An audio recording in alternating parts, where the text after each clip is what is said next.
One of the giants of Christian history is John Wesley. Yes, he founded the Methodist Church, but his influence is all over Christianity as a whole. Wesley was a young Anglican priest from England when he set out for Savannah, Georgia in 1735, but his true conversion, as he considered it, was still many years ahead. On the voyage to America, there happened to be a group of German Moravian Christians. These were pious people, and the British didn't know what to think about them.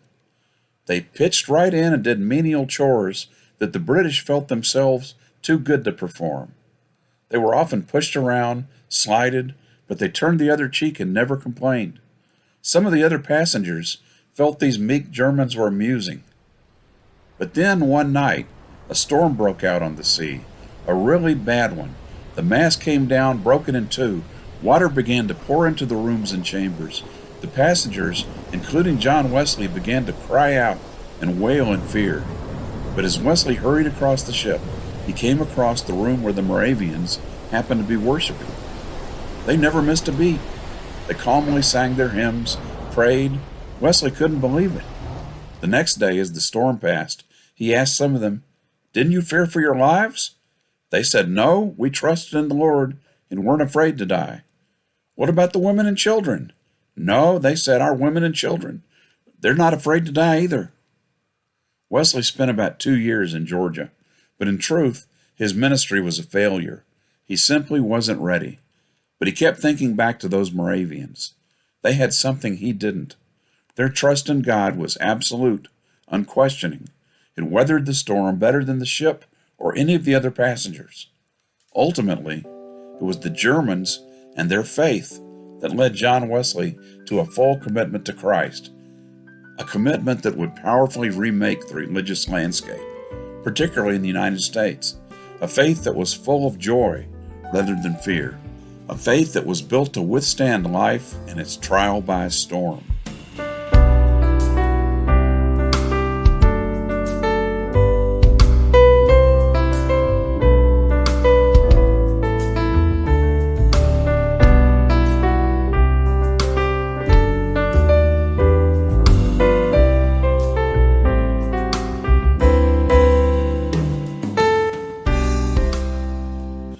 The Bible doesn't feature any real seafaring heroes. Israel has plenty of shoreline, yet we don't read about the Israelite Navy. The waters are seen as threatening, terrifying. Boats went out to fish and sometimes failed to return. The ancients believed it might be filled with sea monsters such as Leviathan, who rears his ugly head in several Bible books. If you think about it, for humanity itself, there's probably no deeper fear than that of the storm. It comes without warning, it's far beyond our control, and it destroys homes and crops. In Psalm 107, God is praised for being more powerful even than a storm on the sea. Listen to the psalmist. "For he commanded and raised the stormy wind, which lifted up the waves on the sea. Their courage melted away in their calamity. They reeled and staggered like drunkards and were at their wits' end. Then they cried to the Lord in their trouble, and he brought them out from their distress. He made the storm be still, and the waves of the sea were hushed. Then they were glad because they had quiet, and he brought them to their desired haven. Let them thank the Lord for his steadfast love, for his wonderful works to humankind." Like so many Old Testament passages, this one seems to look ahead to the time of Jesus. He does just what this psalm describes in Mark 4. If you were with us last week, you'll remember he's been teaching with parables. He's called disciples, he's dealt with critics, including his own family, and now he feels it's time to cross the Sea of Galilee to the east shore, where Gentiles predominate. So changes in the air as the disciples load up the boat. Let's begin reading with Mark 4:35. On that day, when evening had come, he said to them, "Let us go across to the other side." And leaving the crowd behind, they took him with them in the boat, just as he was. Other boats were with him. A great windstorm arose, and the waves beat into the boat, so that the boat was already being swamped. But he was in the stern, asleep on the cushion, and they woke him up and said to him, "Teacher, do you not care that we are perishing?" He woke up and rebuked the wind, and said to the sea, Peace, be still." Then the wind ceased, and there was a dead calm. He said to them, "Why are you afraid? Have you still no faith?" And they were filled with great awe, and said to one another, "Who then is this, that even the wind and the sea obey him?" It's true, there aren't any real sea heroes in the scriptures. Maybe we shouldn't be surprised that so much of the ministry of Jesus is set around water. In Mark 4, he's literally teaching in the midst of it. He climbs into a boat and talks to the crowds, letting his voice bounce across the waters. In other stories, there are miraculous catches of fish. In John, he comes walking on the water. And of course, his key disciples are all fishermen. Jesus is most easily found in the rough waves of life, the places where people struggle. He is the calmer of storms. Listen again to how the psalmist put it. He made the storm be still, and the waves of the sea were hushed. Then they were glad because they had quiet, and he brought them to their desired haven. The characters in this psalm are traveling somewhere when the storm threatens to destroy them. They'll go under the waves, they'll drown, and they'll vanish from the face of the earth in a way that their bodies cannot even be buried and grieved. And what does God bring? Quiet, and to their destination. The storms come in the midst of transition, from one place to another. Jesus and the disciples were on their way to the eastern shore, where they were sure to face hostility, when the winds descend upon them in fury. John Wesley was traveling to America. Jonah, the Old Testament prophet, he was simply trying to find a place where God might leave him alone. In his case, he came to the realization he was the cause of his storm, and he asked to be thrown overboard. Sometimes that's how it goes. We're guilty of sailing right into the storm.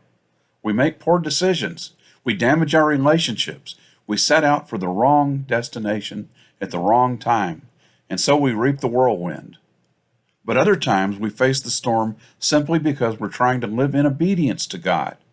Jesus was the one who chartered this particular voyage. The disciples weren't being punished. The weather just wasn't cooperating. Sometimes the storm is the whole point. And that's probably the case here. The storm is one portion of the lesson about who Jesus is. Notice they ask two questions in this story. The first is, "Don't you care that we're perishing?" That's a question about the character of Christ. Is he just another teacher, a traveling showman who performs miracles? Or does he really care when the chips are down? Jesus answers that question in the affirmative. The second question is, who then is this, that even the wind and the sea obey him? The first question is basic, foundational. The second question is deeper, more probing. It's a question never asked except by those who have genuinely experienced God. They've driven into the eye of the storm with him, found out how powerful he is, and the next question is, who is he really? When you ask that one, you're saying, I thought I knew him, but I didn't. What's happened has overwhelmed all my assumptions. So who is he, really? Who might he be to me? Ultimately, that's the central question of all four Gospels. Who is Jesus Christ? Here are his own two questions. Who do people say that I am? And who do you say that I am? That's how we ask the questions to Peter. These questions also show a progression. We start out by going on what others say about Jesus. Who do people say that he is? Hopefully we come to some place in life of having to answer that question completely of our own accord. That's the second question, and that's what I did when I was a teenager. Before then, I could have been asked, who do your parents say that he is? But as I came of age, I realized I needed my own answer because I was in the midst of a storm, and also just because I had to know. He brought me out of the storm. He made the storm be still, and the waves of the sea were hushed. Then I was glad because I had quiet, and he brought me to my desired haven. And he's been drawing me since then to ever deeper answers, and we find these answers in the quiet, in the peace that only God can bring, the calm after the storm. You're in one of those three places right now. You're either in the midst of the storm, or you're coming out of one, or you're heading into your next one at some point. That's what defines life.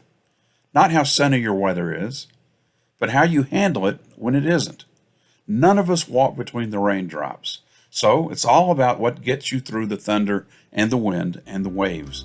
I hope you're asking the right questions. I found that every storm is different, but every right answer points to the same place. Yesterday, today, and forever. It's Christ who calms the storm. Thanks for listening.